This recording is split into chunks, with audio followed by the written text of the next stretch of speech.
December 28, 2025 விடிய காலை நேரம் ரஷ்யாவோட ஒரு முக்கியமான ராக்கெட் லான்ச் பேட்டில் இருந்து ஒரு சோயூஸ் ராக்கெட் ஆனது சீறிக்கிட்டு மேலே போகுது. இது ஏதோ சாதாரணமான ராக்கெட் லான்ச் இல்லை. உலகத்தோட பவர்ஃபுல்லான நாடுகள் எல்லாம் எப்போ இதை நிறுத்துவாங்கன்னு காத்துக்கிட்டு இருந்த ஒரு விஷயம். ஏனென்றா இந்த ராக்கெட் சுமந்து போனது ஈரானோட 3 முக்கியமான சேட்டலைட்ஸ். உலகமே தடையை போட்டு ஈரானை முடக்க நினைச்சப்போ அந்த தடைகளை எல்லாம் முறைச்சு ஈரான் இப்போ ஸ்பேஸுக்கே போயிருக்கு.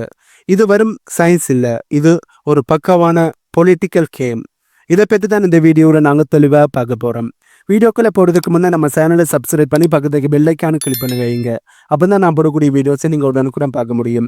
வாங்க போய் வீடியோக்குள்ளே போகலாம். இந்த மிசைலில் ஈரான் அனுப்பி இருக்கிற அந்த 3 சேட்டலைட்ஸை பற்றி தெரிஞ்சுக்கிட்டா தான் இதோட சீரியஸை நாங்கள் புரிஞ்சுக்க முடியும்.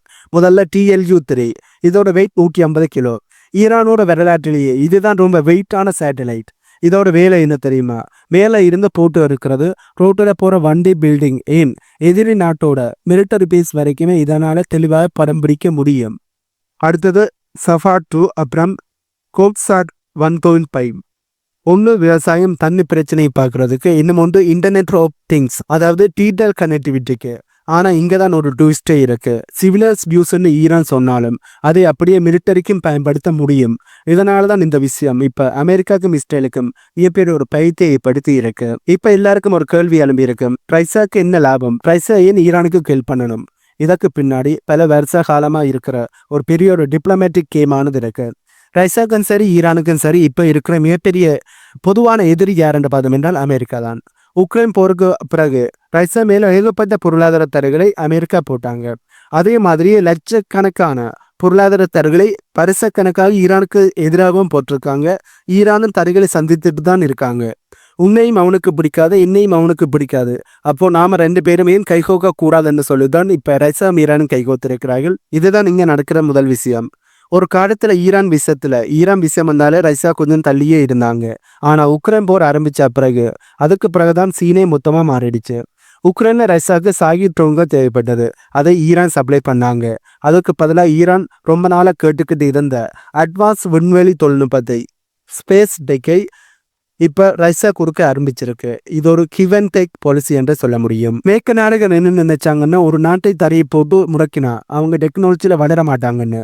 ஆனா ரஷ்யா என்ன சொல்றாங்க, நீங்க தடையை போடுங்க, நாங்க எங்க டெக்னாலஜி அவங்களுக்கு கொடுப்போம்னு அமெரிக்காவுக்கு நேருக்கு நேர சவால் விடுறாங்க.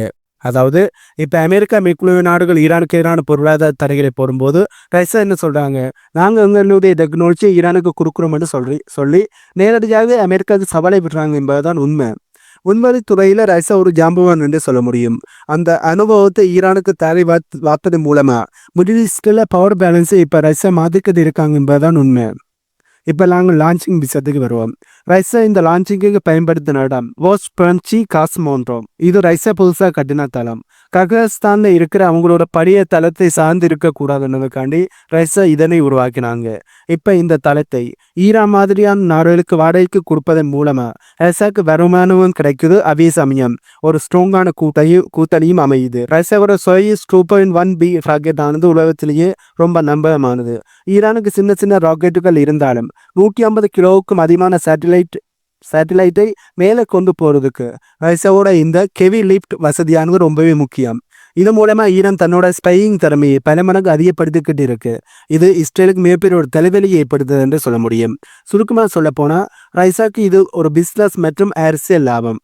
ஈரானுக்கு இது தன்னோட இருப்பை நிலைநாட்டுறதுக்கான ஒரு வழி. இங்க 2 பேருமே ஒன்று சேர்ந்து அமெரிக்கா தலைமையிலான வேர்ல்டு ஆர்டருக்கு மிகப்பெரிய ஒரு அச்சுறுத்தலாக மாறி இருக்காங்க என்பதுதான் உண்மை. சரி, இந்த லான்ச்சிங் நடந்த டைமிங்கை நீங்க கவனிச்சிங்களா? இதைத்தான் நாங்கள் முக்கியமாகவே பார்க்கணும். ஏன்னா இஸ்ரேலோட பிரைம் மினிஸ்டராக இருக்கிற நெத்தன்யாகு அவர்கள் அமெரிக்காவோட பிரசிடண்டாக இருக்கிற ட்ரம்ப் அவர்களை மீட் பண்றதுக்கான கிளம்புற அதே டைமில் தான் ஈரான் இந்த லான்ச்சிங்கே பண்ணியிருக்காங்க. நீங்கள் எங்களை பற்றி என்ன வேணால் பிளான் பண்ணுங்க, ஆனால் நாங்கள் டெக்னாலஜியில் எங்கேயோ போயிட்டோம் அப்படிங்கிற ஒரு மெசேஜை தான் இப்போ ஈரான் சொல்லுதுன்றே சொல்ல முடியும். இதற்கு பதிலடியாக இஸ்ரேலும் அமெரிக்காவும் சும்மா இருப்பாங்களா? ஈரான் ஏதாச்சும் தப்பு பண்ணினா அவங்க ஏவுகணை தளங்களை காலி பண்ணிடுவோம் இப்போ ஓப்பனாகவே அமெரிக்காவோட பிரசிடென்டாக இருக்கிற ட்ரம்ப் அவர்கள் வார்னிங்கை கொடுத்திருக்கார்.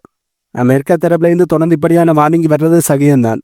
ஆனால் இப்போ ஈரான் இந்த சேட்டலைட்டை லான்ச் பண்ணியிருக்கிறபடியால் ஒரு வார்னிங்கை கொடுக்கணுன்றதுக்கான ட்ரம்ப் இந்த வார்னிங்கை கொடுத்திருக்காரு என்று நிறைய வல்லுநர்கள் சொல்கிறார்கள். இந்த விண்வெளிக்கு சேட்டலைட்டை லான்ச் பண்ணுகின்ற விஷயம் ஒரு பக்கம் இருக்கு. இன்னும் ஒரு பக்கம் ஈரான் தன்னோட முக்கியமான நகரங்கள்ல ரோதக்கரை சோதனைகள், அதாவது மிசைல் ட்ரில்லை செஞ்சுட்டு வராங்க. தெஹ்ரானில் இருந்து, அதாவது ஈரானோட தலைநகரமாக இருக்கின்ற தெஹ்ரானில் இருந்து இஸ்பகான் வரைக்குமே நாடு முழுக்க அலர்ட் ஆனது இருக்கு. இஸ்ரேல் என்ன சொல்றாங்கன்னா, ஈரான் சேட்டலைட்டை அனுப்புறோம்னு சொல்லிட்டு பின்னாடி ஒரு பெரிய ஒரு அட்டாக் பண்றதுக்கு பிளான் பண்றாங்கன்னு இஸ்ரேல் அலறி கொண்டு இருக்காங்க. ஆனா ஈரான் அசால்ட்டாக, நாங்கள் எங்களை தற்பாதுகாத்து கொள்றதுக்காண்டி தான் இதெல்லாத்தையும் பண்றோம், எங்க இறையாண்மை மீது யாராவது கை வச்சா சும்மா விட மாட்டோம் என்று ஈரான் தெளிவாக சொல்லிட்டாங்க. இந்த உலகத்துல சில நாடுகள் அதிகாரத்தால ஆள நினைக்கிறாங்க. ஆனா ஈரான் அப்படி இல்லை. அது ஒரு இரும்பு பிடிவாதம் கொண்ட தேசம். பல தசாப்தங்களாக ஈரானை சுற்றி ஒரு கண்ணுக்கு தெரியாத வேலையை அமெரிக்காவும் அதன் கூட்டணி நாடுகளும் அமைச்சிருக்காங்க. மருத்துவ பொருட்களுக்கு தடை, தொழில்நுட்பத்துக்கு தடை, பொருளாதாரத்துக்கு தடைன்னு அணுவா ஈரானை நசுக்க பார்த்தாங்க. இன்னும் கொஞ்ச நாள்ல ஈரான் மண்டி இருமென்று தான் உலகம் காத்துக்கிட்டு இருந்ததுன்றே சொல்ல முடியும். ஆனா இன்னைக்கு விண்வெளியில ஜொலிக்கிற அந்த மீன்க சேட்டலைட்டுகள் ஒரு விஷயத்தை உறக்க சொல்லுது. தடைகள் என்பது முப்புக்கட்டை அல்ல, அது முன்னேறுவதற்கான படிக்கட்டுகள் என்று மேற்கத்திய நாடுகள் இதில் மிரட்டலாக பார்க்கலாம். ஆனா ஈரானிய மக்களுக்கு இது ஒரு கௌரவம். தங்களை அடக்க நினைக்கும் வல்லரசுகளுக்கு முன்னாடி தங்களோட சொந்த மண்ணில உருவான தொழில்நுட்பத்தை வச்சு முன்னை தொடுவது என்பது சாதாரணமான விஷயம் இல்லை. இது ஈரானோட செல்ஃப் ரெலியன்ஸ், அதாவது சுய சார்பு கொள்கைக்கு கிடைச்ச மிகப்பெரிய ஒரு வெற்றி. மத்திய கிழக்கு ஆசியாவோட அரசியல்ல இனி யாராலையும் ஈரானை ஓரங்கட்ட முடியாது.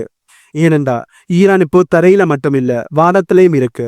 இஸ்ரேலோட மிரட்டல்களும் அமெரிக்காவோட எச்சரிக்கைகளும் ஈரானை பயமுறுத்தல, மாறாக இன்னும் வேகமாக ஓட வச்சிருக்கு. அறிவியலும் தேச பற்றி முன்னா கலந்தா ஒரு நாடு எப்படி விஸ்வரூபம் இருக்குமென்னு ஈரான் நிரூபிச்சுக்கிட்டு இருக்கு.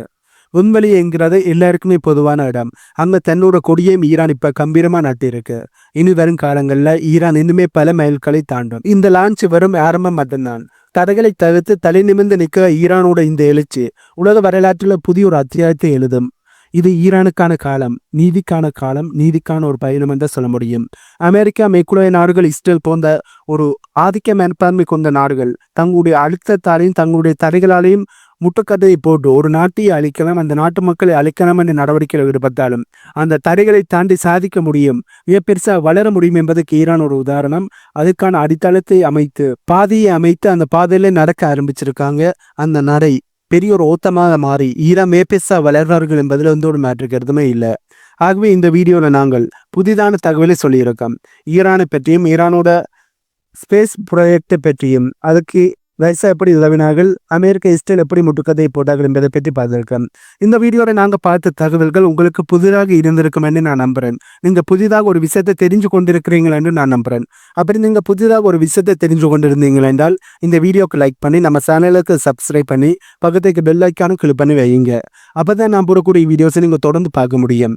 இது போன்ற புதிய புதிய தகவல்கள் உள்ளடக்கிய இன்னும் ஒரு வீடியோவில் உங்களை வந்து மீட் பண்ணுறேன்.